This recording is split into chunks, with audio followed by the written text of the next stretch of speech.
Eny ary amin'ny anaran'i Jesosy Kristy Tompo miarabantsika mianakavy indray izay mpanaraka ny fandarana hoentin'ny fikambanana roa biblika ao amin'ny tokantrantsika mianakavy isaky ny tonga ny fotoana maraina tak'izao. Mankasitraka ny amin'ny fanarahana sy ny tsy fanafoizana hatrany ny fotoana irahantsika tak'izao. Alohan'ny iverenantsika amin'ny fandarana teo anoloana dia ho antsika izay mandefa mesazy dia ny tsara mba soratantsika eo ihany ny anarantsika, anarana fiantsoana fotsiny, satria dia ilaina eo anoloan'ny tontolo ara-panary rehefa mitondram-bavaka antsika na miresaka amintsika eo anatrehan'Andriamanitra ny manonona ny anarantsika. Dia na tsy mifankalala ara-tava isika ho anareo izay mandefa mesazy na mandefa mail ireny dia tsara mentionena kely eo ny anarana fiantsonanao andavanandro na anaram-bositra reo tsy manenina mihitsy fa le Andriamanitra moa no ifampianteherina amin'ny zavatra tahaka izany dia hitam-panomboana ny fotoana dia tsy ahivoka izay hoe aleo mba asiana anarana fiantsoana ny mesazy na SMS zany na amin'ny alalan'ny mail izay alefantsika mianakavy. Ary averiko ihany ho antsika izay nandefa mesazy ka mbola tsy voaray ireny na mail ka mbola tsy voavaly dia voavaly miadana eo ihany reny rehetrarehetra reny fa maro koa moa no mesazy tonga dia valiana araka ny fotoana rehetrarehetra fa araka ny fifanekena ataontsika eto dia anaty voavaly reny mesazinao reny na mbola tsy voavaly ny mailanao dia mivavaka izay ho an'ny karazana olana samihafa na fangatambavaka samihafa izay aterinao amin'ny alalan'ny telefona na amin'ny alalan'ny adresy mail. Mankasitraka amin'ny anaran'i Jesosy Kristy Tompo ny amin'ny hoe konfiansanao ny amin'izao fandaran'izao sy ny tenanay amin'ny fitondranam-bavaka ny tontolo rehetra izay ifampisarana amin'izao famompona araka ny marina araka ny fifoazana ara-baiboly izao. Teo aloha ny fandarana teo aloha dia nijery isika ny afatra napetraky ny apôstôly Paoly ho an'ny loholona tao Efesosy izay nangatahany ho an'ny loholona, tsindritsika tsara, loholona izany hoe mpitondra fiangonana zany. Nangataka izy tamin'ny loholona tao Efesosy ny amin'ny hoe tokony mba hiasa amin'ny tanana tahaka an'izay nataon'ny apôstôly Paoly nandritra ny 3 taona teo amin'izany tanàna ny Efesosy izany. Razonao tsara zany ny zavatra antenentsika nandritra ny fandarana roa telo ny alohan'izao fandarana izao dia maneho zany izao fandarana izao ara-baiboly hoe na ny membre ny fiangonana le mpinotsotra moa ny fitenin'ny olona azy fa bibliquement parlant zany tsy misy hoe mpinotsotra zany eo anatrehan'Andriamanitra fa eo anatrehan'le naharin'ny lanitra sy ny tany dia mitovy sika rehetra amin'ny finoanan'i Jesosy Kristy Tompo fa Nazareta fa ny don spirituel na ny ministère ny asa-pampona na ny famezam-pahasoavana no zarazaraina samihafa fa eo anoloany le naharin'ny lanitra sy ny tany kosa dia valim-potia mitovy ny antsika mianakavy rehefa mino an'i Jesosy avy Nazareta isika dia amarinina mamaim-pony amin'ny alalan'izany finoanan'i Jesosy avy Nazareta izany na inona titre na inona responsabilité na inona ministère iandreketany tsirairay avy ao anatin'ny fiangonana misy azy fa ao anatin'ilay fandarana hoentina fotsiny dia tsindriko tsara zany hoe fandarana telo zany izay nanazavantsika ara-baiboly hoe na zay eritreretintsika mpinotsotra eo anivon'ny fiangonana ao anatin'ny tontolo kristianina ao anatin'ny tontolo nazarenianina dia mangataka ny mpino ny baiboly, mangataka ny membre zany, mangataka an'ilay mpinotsotra ny baiboly mba hiasa fa ny akamoana ozytsika tany amin'ny fandarana telo ny alohan'izao fandarana izao dia tena mitondra fahaverezana ho any amin'ny elo ary nitsindritsika tsara tamin'ny fandarana tany alohaloha tany ho an'izay samba vao manaraka an'izao fandarana irahana amin'ny rehefa biblika izao ny akamoana dia tena mitondra fahaverezana ho any amin'ny elo fa tsika olombelona mihitsy izay nataon'Andriamanitra tahaka ny endriny. Raha mbola mihitsy zany tsika hoe ohatrohatratsika izao ny rasy adamika izay ny foron'Andriamanitra dia napetrany tao paradisa tao amin'ny tany antsoina hoe Edena ozy tsika dia tsindritsika tsara fa ny olombelona rehetra ao na 4 izy na milliardaire izy na mpanefoefo izy na fianakaviana mpanjaka izy ny olombelona rehetra ao anatin'ilay antsointsika hoe rasy adamika izay ny foron'Andriamanitra tahaka ny endriny dia destiné hiasa. Fa ao anatin'ny lalam-pivavahana kristianina dia misy baiko apôstôlika ho isika raha misy olona kamo miasa, raha misy olona tsy miasa dia oka tsy hinana izy. Dia betsaky nareo nefa mandefa mesazy izay mivavaka mba omen'Andriamanitra asa itsika menakafo ka tsindritsika tsara fa raha baiboly zany nijerevana raha baiboly nijerevana ho isika na asan'ilay eritreretitsika hoe mpinotsotra na ny asan'ilay eritreretitsika hoe responsable spirituel ao anatin'ny fiangonana kristianina ao anatin'ny association cultuelle samihafa dia miasa zany a de tsindritsika tsara fa tsy de tena niasa loatra ny mampanakarena raha ny baiboly nijerevana fa na manakarena ao na tsy manakarena de mila miasa satria ny apôstôly Paoly tany Efesosy de niteny hoe mila miasa amin'ny tanana isika mba hisometsika an'izay tsy manana fa ny mampanakarena tsindritsika tsara dia ny fitahiany Jehovah ny fitahiany avy indrindra ny fitahiany le anarany lanitra sy ny tany mampanakarena de mila miasa tsika mba ho tahina Andriamanitra ny asan'ny tanatsika mila miasa tsika mba ho tahina Andriamanitra ny asa fiompiantsika mila miasa tsika mba ho tahina Andriamanitra ny asa mpamboletsika mila miasa tsika mba ho tahina Andriamanitra ny asa ataotsika any amin'ny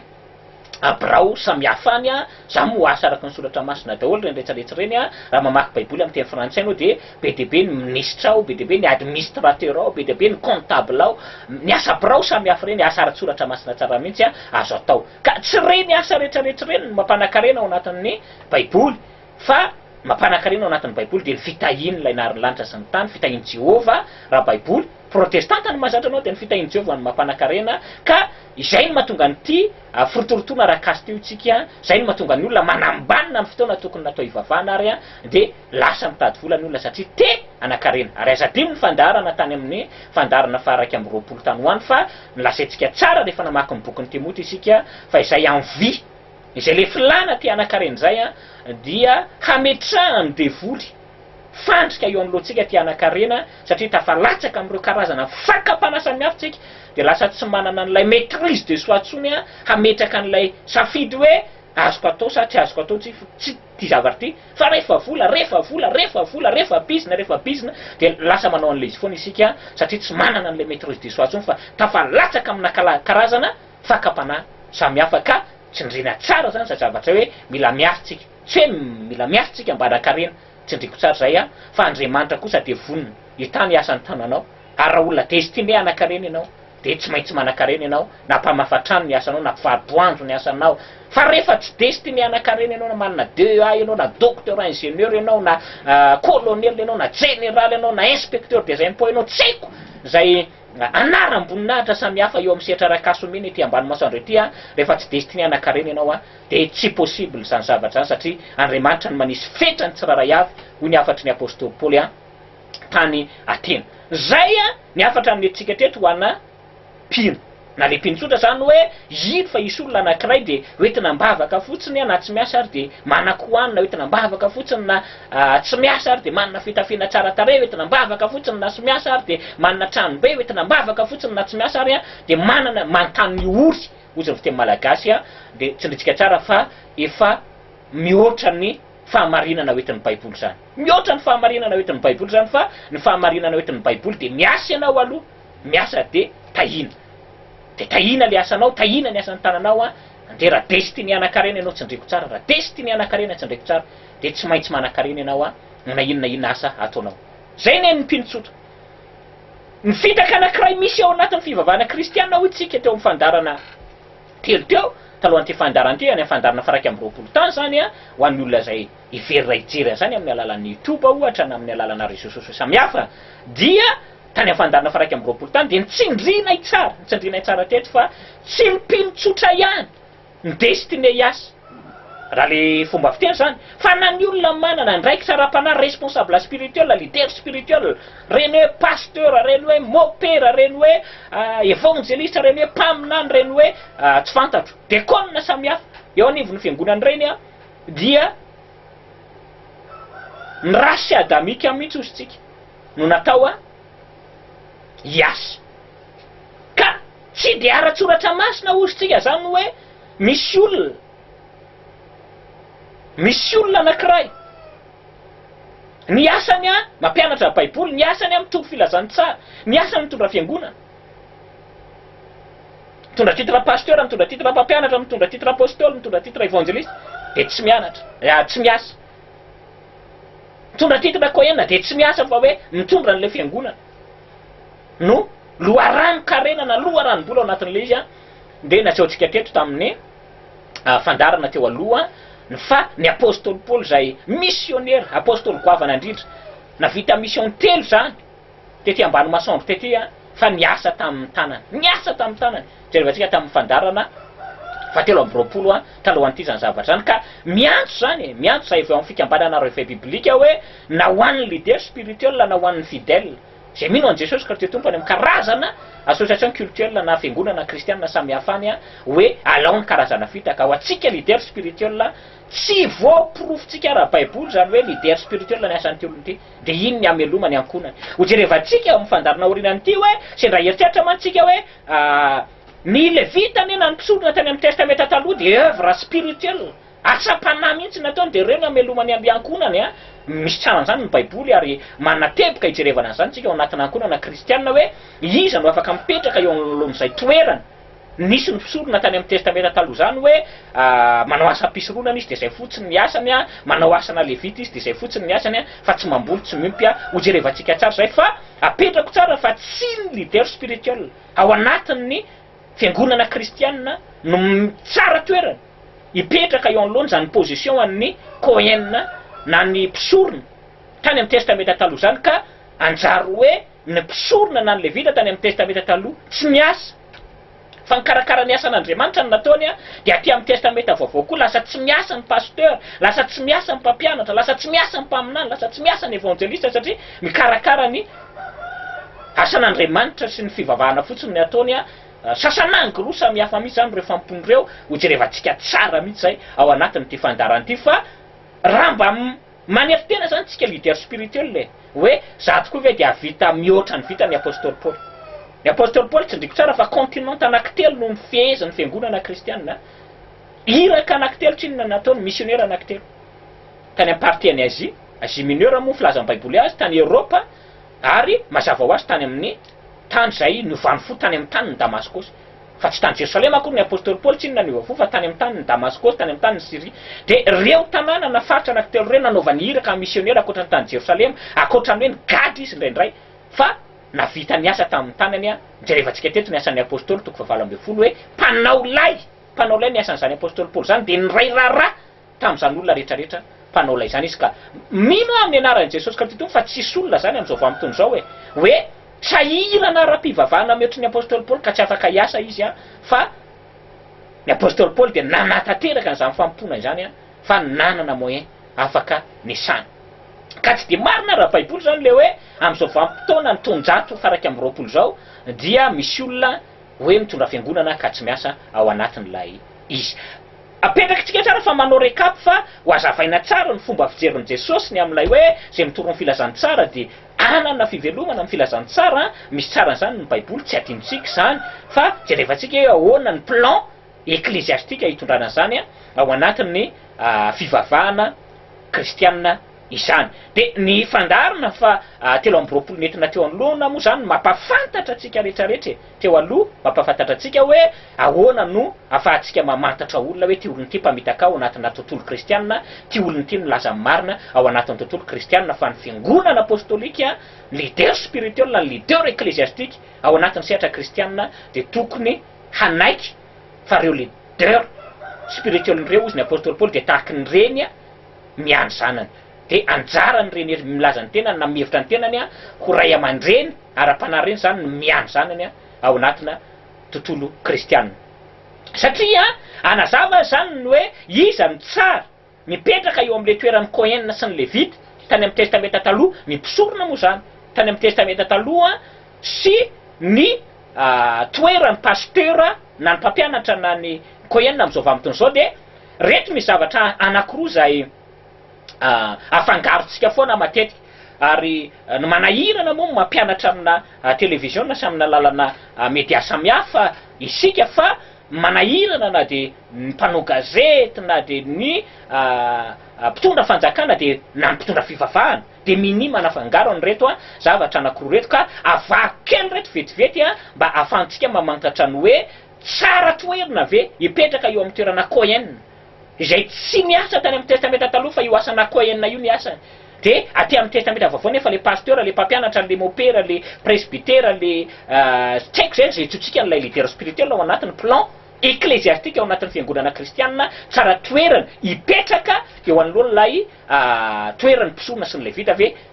tany amin'ny testamenta aloha ireo olon'ireo aty amin'ny testamenta vaovao. De reto aloha zany tiako mba havahantsika mba ahatonga atsika afaka metraka tsara hoe tsy de tsara toerana hipetraka eo sa tsara toerana hipetraka eo ilay mpitondra fivavahana amin'izao vanim-potoana ny fahasoavana izao. Raha mamaky nareo ohatra Jesosy Kristy tompo rehefa nomboana teo amin'ny hazo fijaliana dia andenge vetivety amaky ny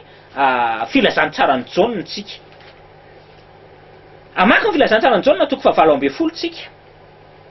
Filazantsarany jaune toko fa 7 zany filazantsarany jaune toko fa 7 samy mazava ho azy miteny ny amin'ny nitsamborana an Jesosy sy ny tsarana an Jesosy. De rehefa noady idina teo zany Jesosy de miteny zavatra ohatr'izao izy ao amin'ny filazantsarany jaune toko fa 7. Hoy Jesosy ery amin'ny andininy 7 sy 9. Filazantsarany jaune zany toko fa 7 andininy 7 sy 9. Ndao ary jerevinareo inge le vaky teny. Ary ny mpisorona be nanadina an Jesosy sy ny ampianany sy ny fampianarany. Jesosy namaly azy hoe izao ny teny miariary tamin'izao tontolo zao. Izao nampianatra mandrakariva tao amin'ny sinagoga sy ny kianjan'ny tempoly. Izay angona ny jiosy rehetra ary tsy nisy nolazaiko tao amin'ny takona. Azantsika teo zany. Rehefa noady adina zany Jesosy afany Nazareta ny amin'ny fampianarana, ny amin'ny mpianana. De ozy Jesosy namaly an'le fanontaniana hoe taiza izy ny nampianatra. Taiza izy no nitondra ny fampianarana. De anankiroa le toerana nitondran'i Jesosy an'le fampianarana. Hoy izy eo amin'ny 9 zany amin'le Jaune 18 hoe ny teny miariary ahako teo amin'ny toerana zay iangonan'ny jiosy rehetra. De ianao zany mamaly azy raha neny tsara le vaky teny teo na mamaky baiboly hoe selon ny fampianarana nentin'i Jesosy teo anoloan'ny fanontanian'ny mpisorona be io aiza ny jiosy ny miangona tamin'ny testamenta taloha sy tamin'ny andron'i Jesosy. Ianao zany mamaly azy kely. Aiza izy no miangona.